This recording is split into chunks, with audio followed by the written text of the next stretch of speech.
This is Ocean Wings, where manta magic leads to meaningful change. Hosted by me, ocean advocate Martina Wing, join us as we explore how nature can reconnect us to what really matters in life. Together, let's dive into how each of us can truly make a difference at this critical time for the environment and our world, and how we can transform awe and wonder into action, conservation, courage, healing, and purpose. Aloha! We are back Aloha. for another episode with Ocean Wings podcast, and today I have Rae Madison Gerber with me. We will dive a little deeper into her healing process during, before, and after the manta experience. And I want to welcome Rae Madison to the podcast. Thank Hello. Hello. Thank you so much for having me. Yes. Let's dive in. Wanted to just find out how we met, what you remember, what I remember, and then we go into how this journey is for you, having been with the manta race. So let's see. How did we meet? Do you remember how was it for you meeting me? There's a Yeah. whole story beside that too, because I only remember you from the last time we met, but there's more Okay. before it, and I was surprised when I heard about it. So tell Yeah. us about it. Okay, we met in November 2022. It was my first manta ray dive or snorkel. It was my first big trip since like going to college, finishing grad school, and my dad was like, "We're gonna go do this night snorkel with the manta rays." And I was like, "Well, no, we aren't." um, It's funny. so yeah, I know, right? So I didn't really like realize my love of the ocean at the time. But yeah, we did this beautiful snorkel, and at the end, I just remember walking back on the beach with you and you kind of just looking at my dad and telling him like, "Oh no, you're in trouble. Like her world's about to blossom into the ocean and here we go." And as we continued talking, you kind of just gave me a message of like, "I can tell you're going to do great things in this life." And I kind of just held that on for the next year to come. Yeah. Yeah, we want to explain for the listener. So when we do our tours, we meet on the beach and our entries from the beach. And so when we do the swim and then we come out of the water, we walk along the beach. And I just meet people at the beach shack. They sign up. I don't know much about people, and I have maybe a 75 to 90-minute engagement with the guests, right?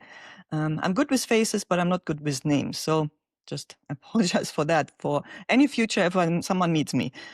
And I don't remember any of that encounter, but when you said that I said something to your dad about you, did it have something to do with that you had not snorkeled before and it was a really steep hill to climb for you to have the courage to do this swim at night to see the big fish? What was this obstacle you tried to describe there just a moment ago?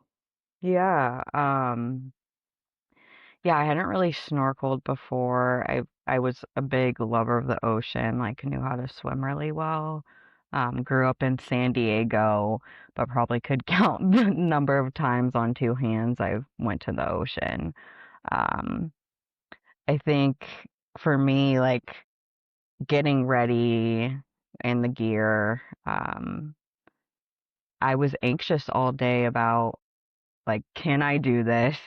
To be frank, I was worried about like being seen with people in a small group in a swimsuit, like with my body, like kind of like going through what is this like to be kind of seen in this way in a long time.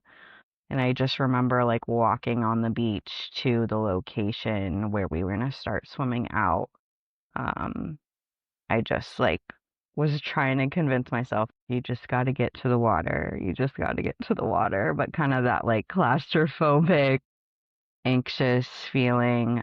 But I just remember like something was like, you just got to get in.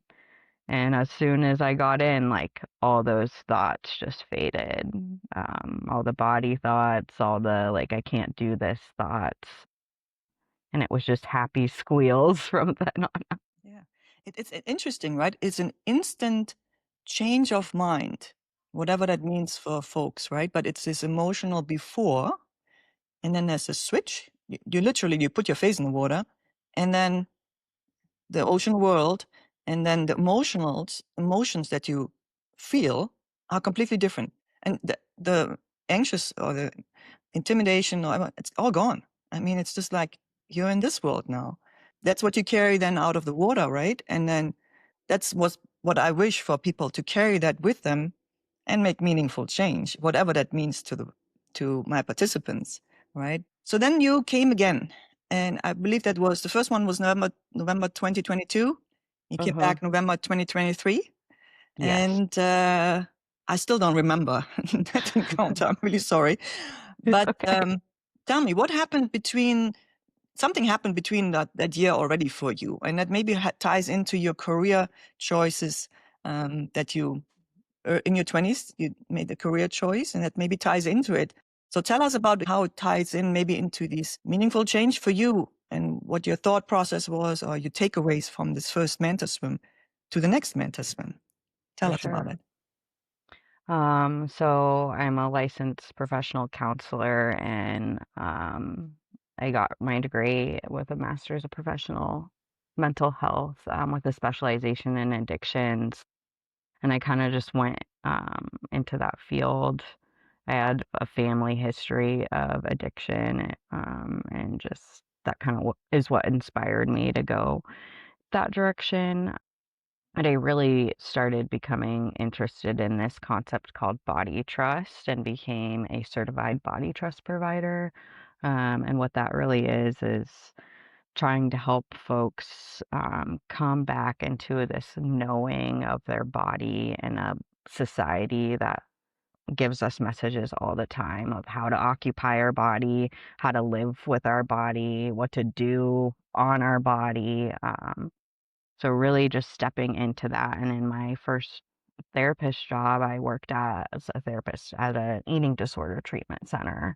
Um, these treatment centers are mainly focused on like white, thin women with what, when we think of eating disorders, we think of anorexia. And so I'm going into this treatment center trying to bring a different outlook on how we approach care for all identities and all bodies. And so my first manta ray swim, as I'm, starting my own body trust journey, really starting to embrace this into my work, um, realizing nobody cares about the size of the manta rays. Like, we just find this beauty in how big they are. And I think that was such a game changer for me, being able to in tune with myself. Like, I can learn so much about body trust and like how to embrace this, but to have an experience where you feel like you finally like digest that, I think was so pivotal in my life. Mhm. Oh, and you're young, yeah? So that's really, really beautiful to hear that as a young person, you already have that.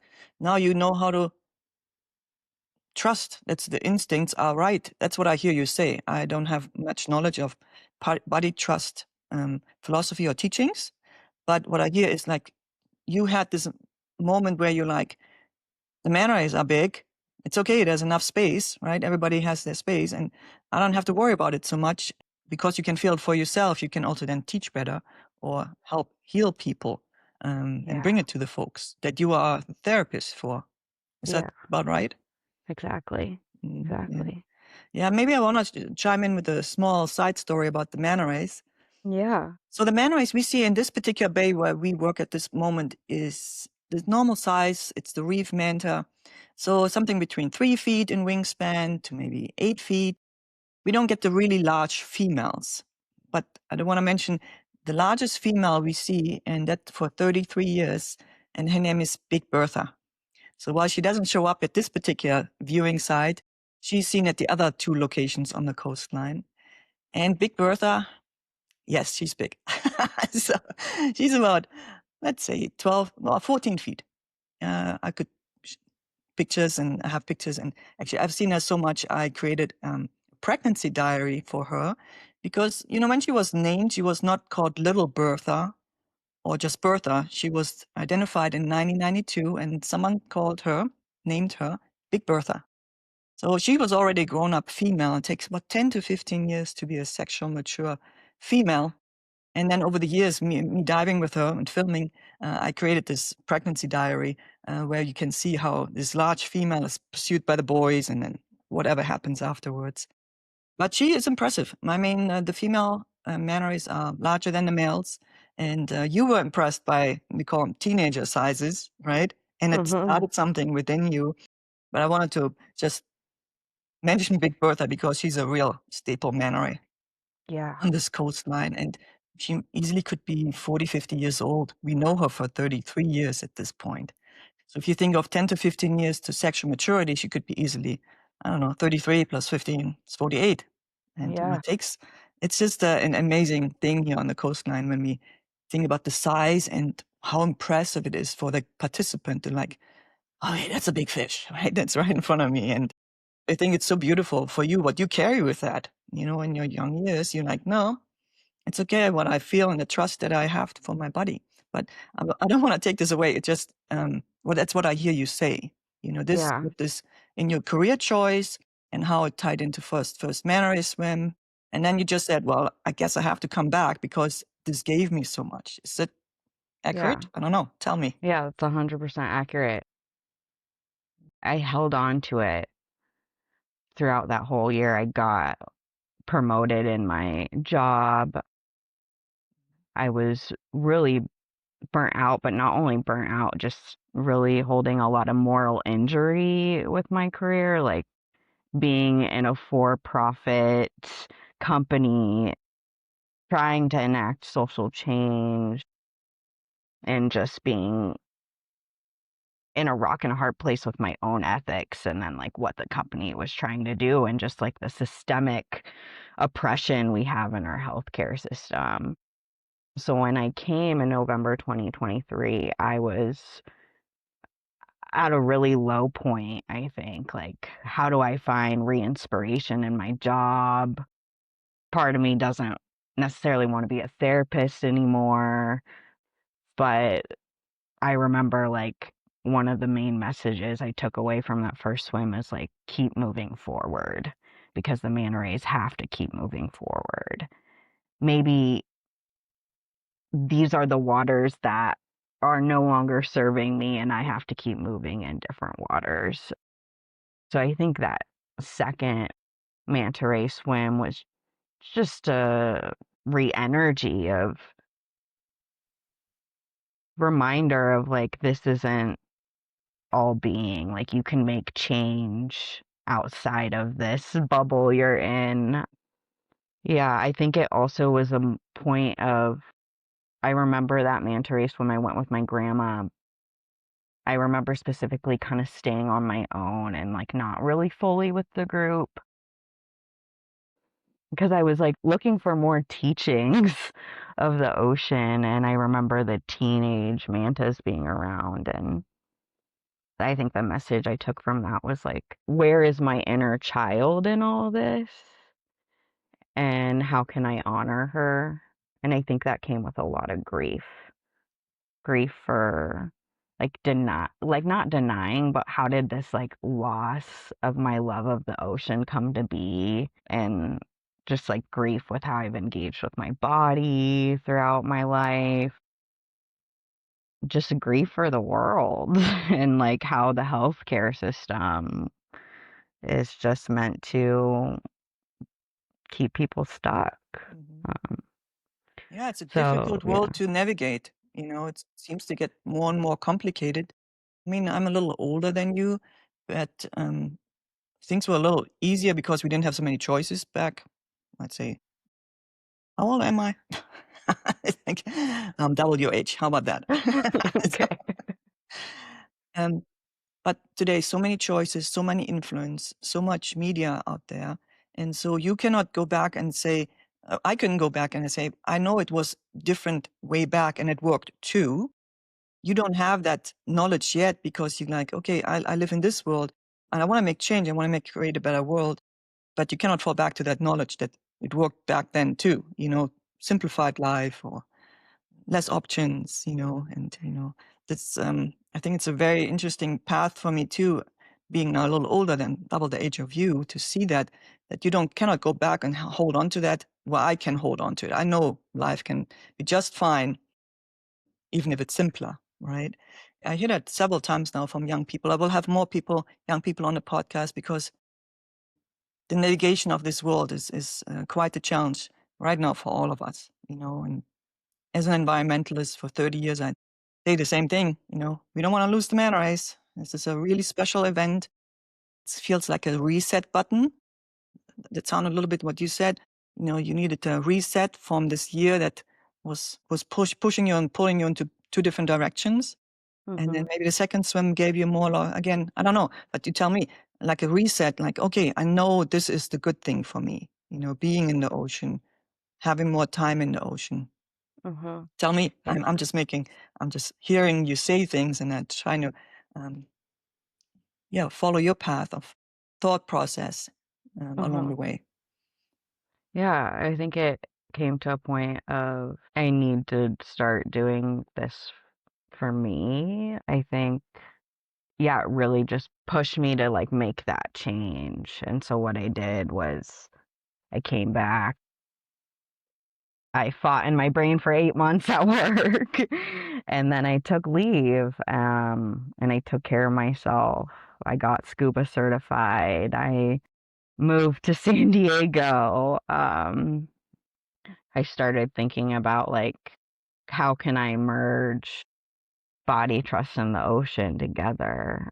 These were all new forming ideas. I think something too I was grappling with was chronic pain and like new medical diagnoses.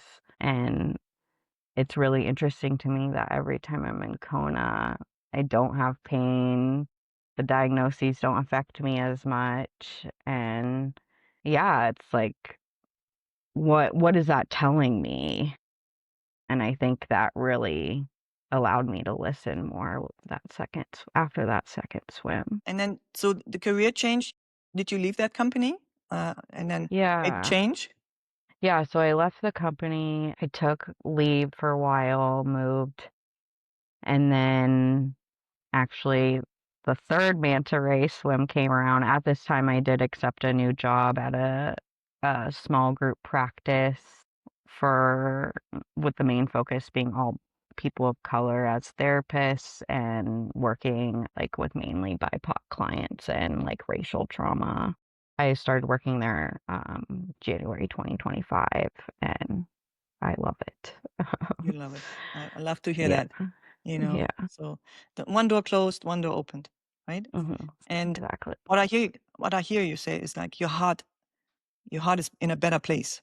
You hmm had to figure out that first therapy work was interesting, but it didn't make my heart sing.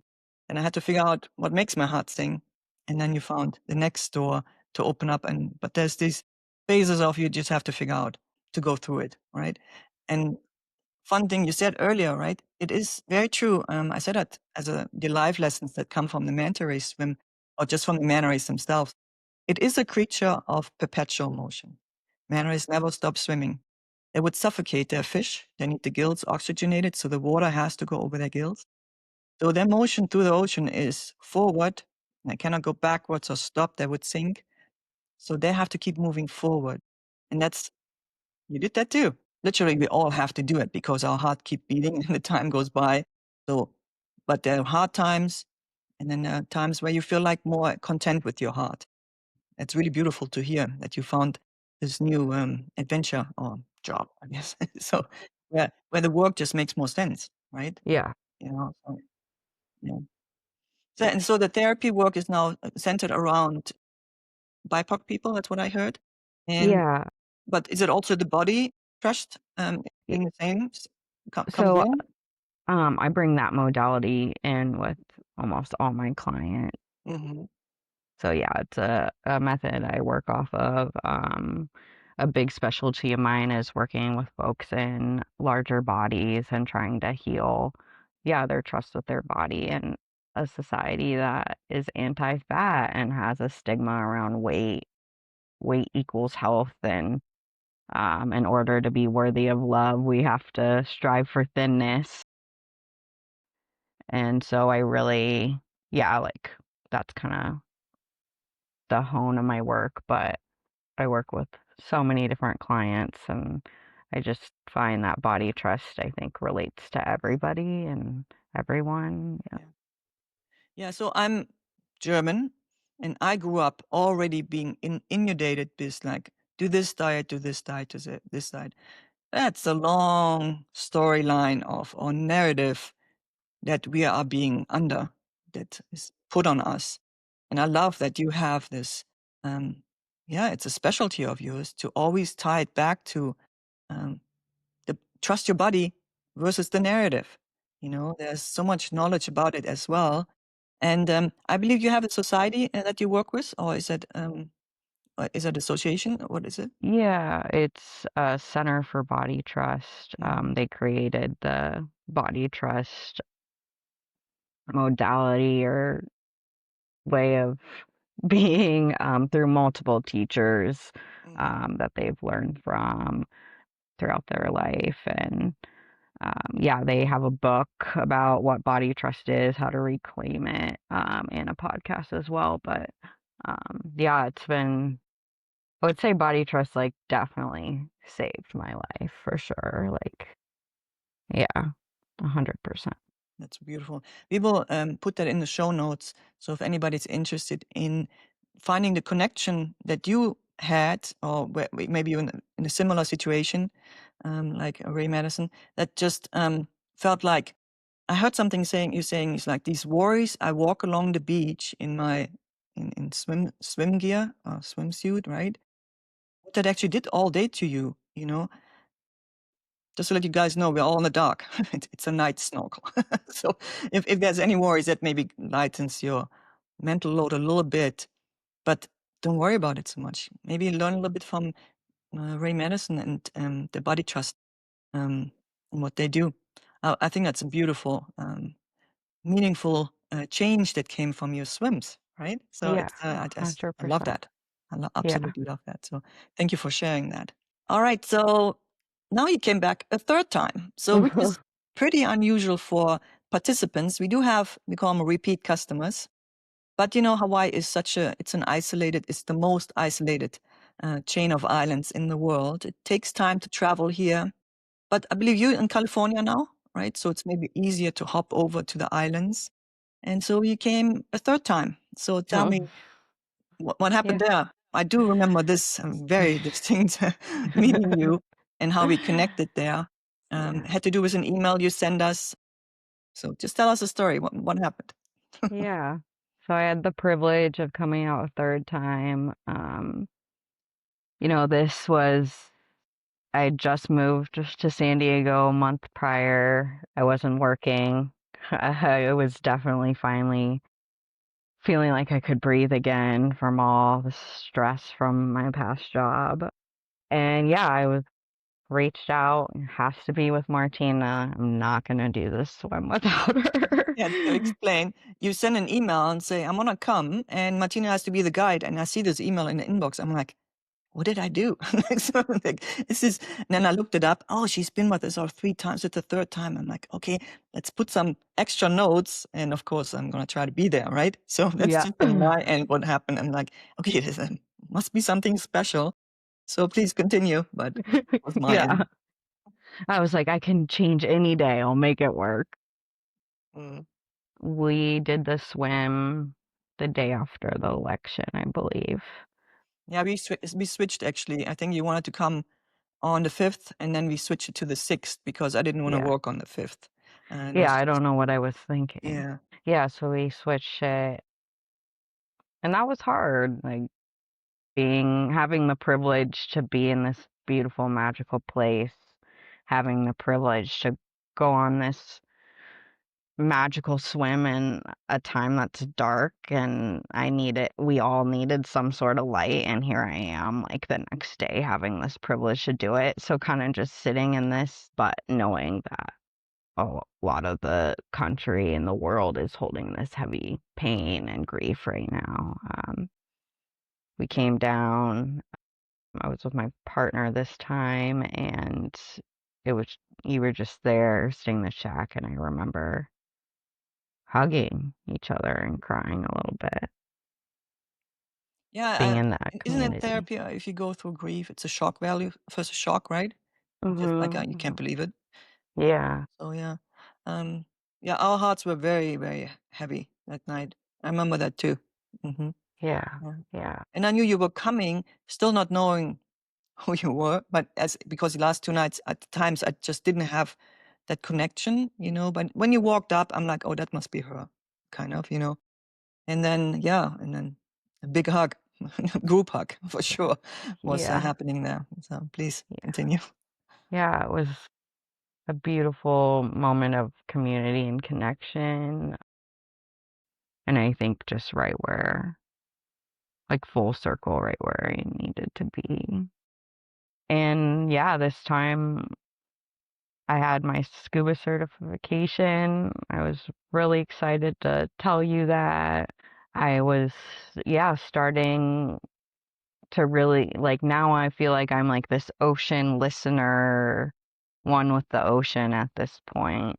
Really engaging in all this. And yeah, just, I think that swim was just the biggest reminder of we can hold each other in this grief and this pain, and we can keep moving forward. Maybe not right now as the shock goes by, but together we can. And I think you brought some inspiration of like, no, like, of course, when the election happened, it's like, how can we move forward? Like, all my energy is drained of wanting to do social justice work. And I think, yeah, after that swim, that inspiration of like, no, we're going to continue.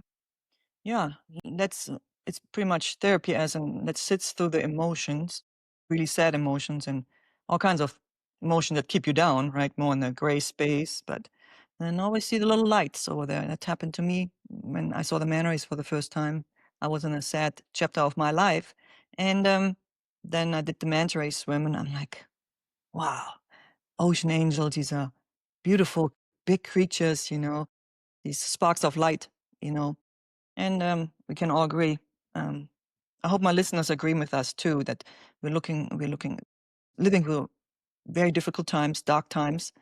But community helps us, and talking and sitting through the emotions of um, what the world is not so good. But we can also create a world. I feel also at the same time feeling, having the motivation to do the work to make the world a better place.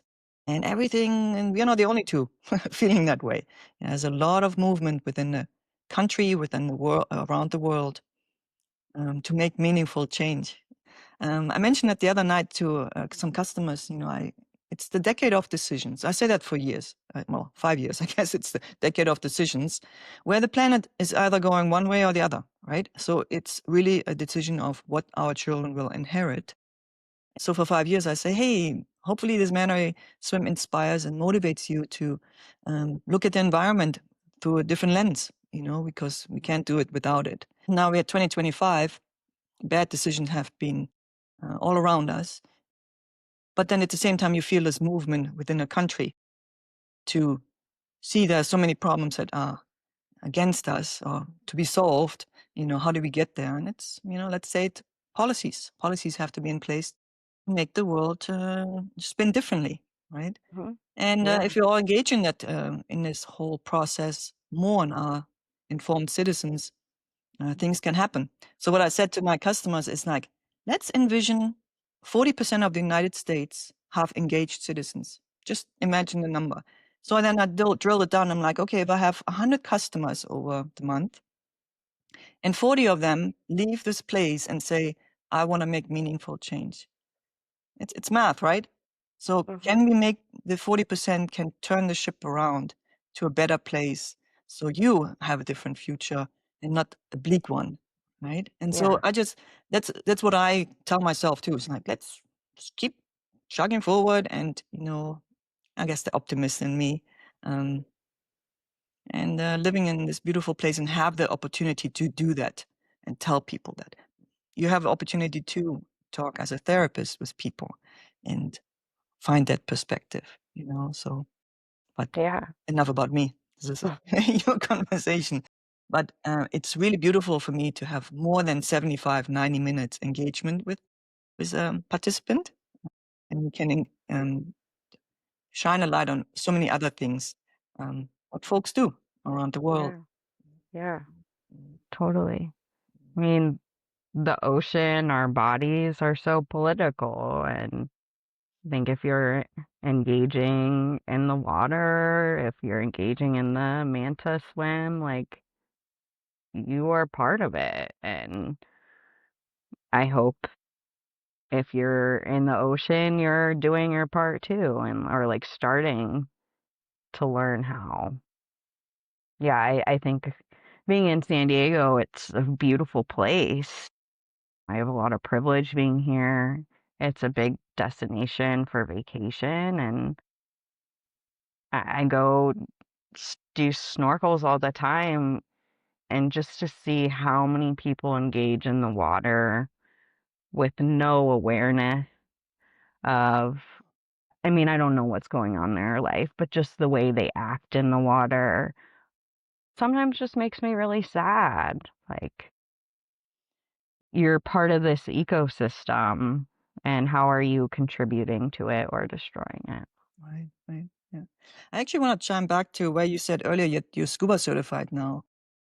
Just for our listeners, when you're scuba certified, first you do like academic stuff. You learn about the physics and all that stuff.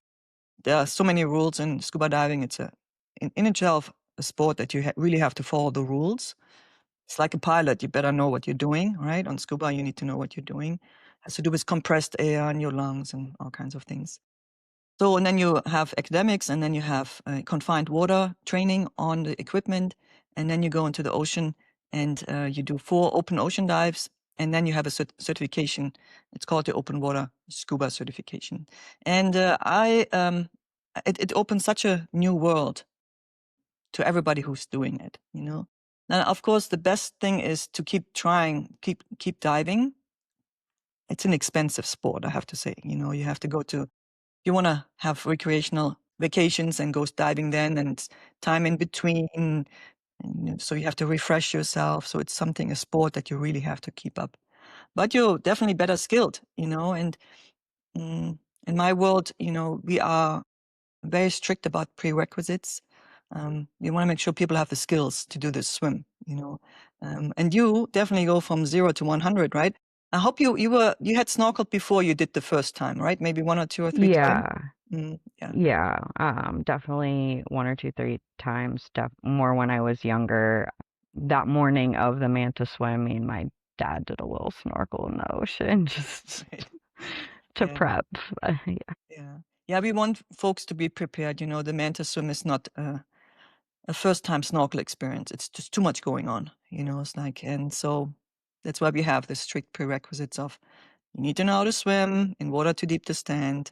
And then you have to have snorkeled in the ocean. And then also within a year, there's so much more joy coming from the activity if you have those basics, and I will always draw a line and not take people that don't have that. It drags everything down overall.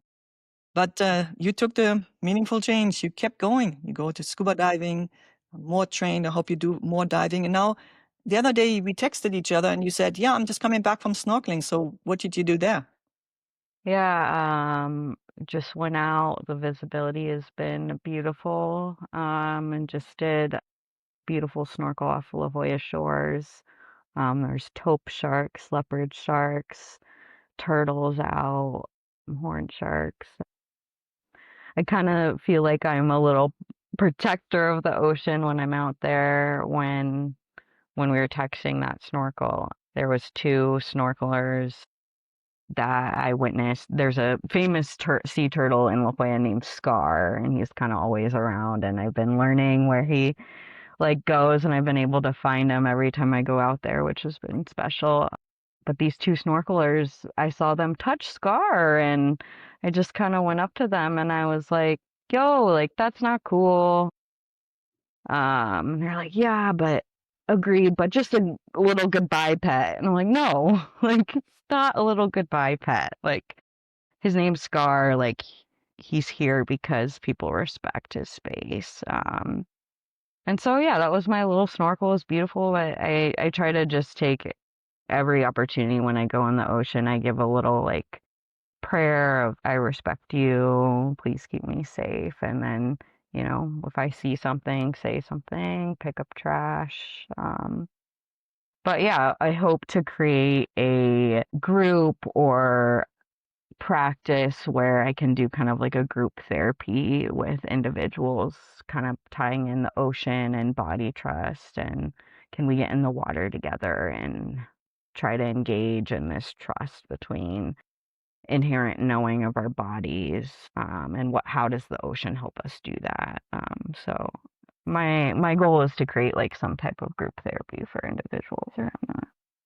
Fantastic. I love that. It's absolutely beautiful.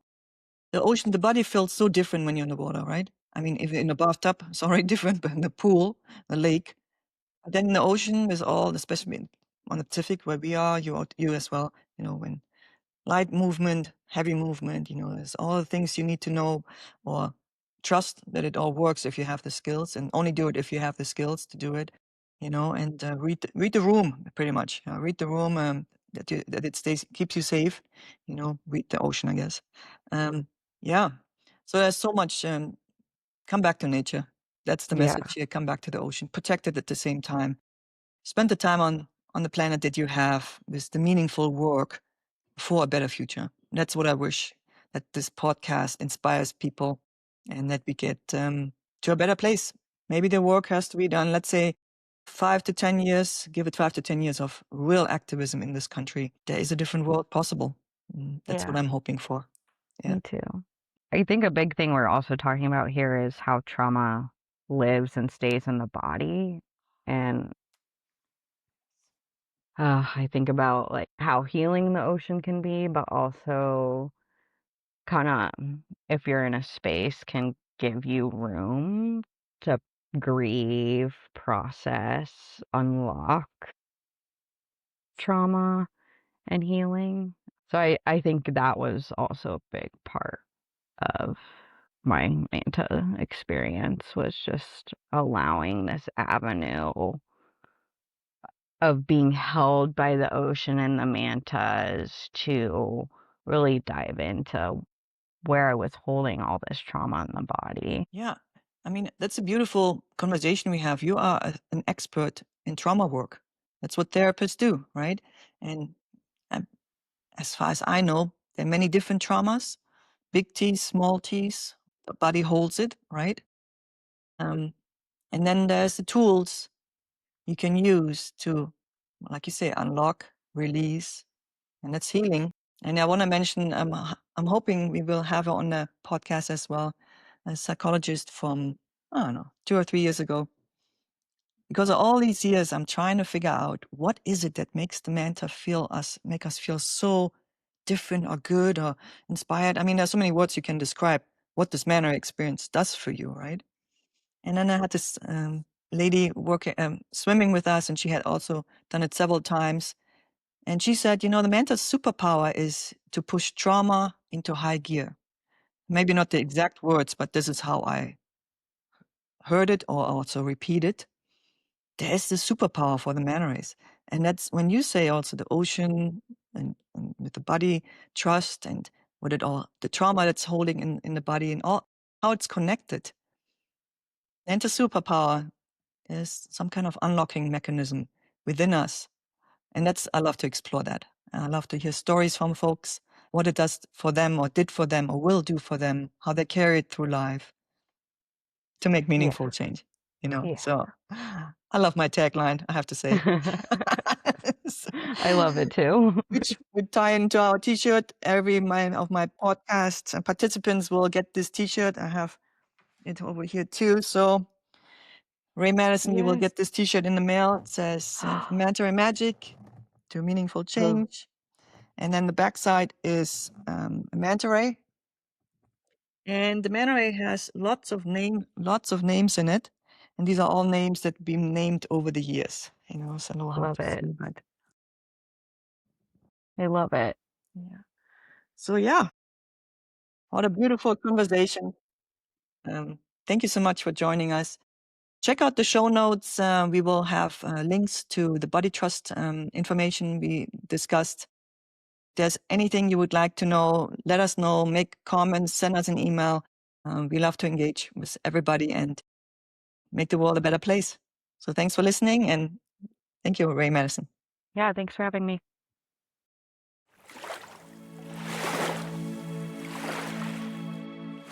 Thanks for joining us on Ocean Wings. If this episode moved you, inspired you, or made you think, please follow and share it with someone who cares about conservation and making meaningful change. Want to learn more or experience the magic of manta rays? Get in touch at oceanwingspodcast.com and subscribe to our emails for more stories from the ocean. Tune in next week for another episode. Until then, keep swimming with purpose. Aloha.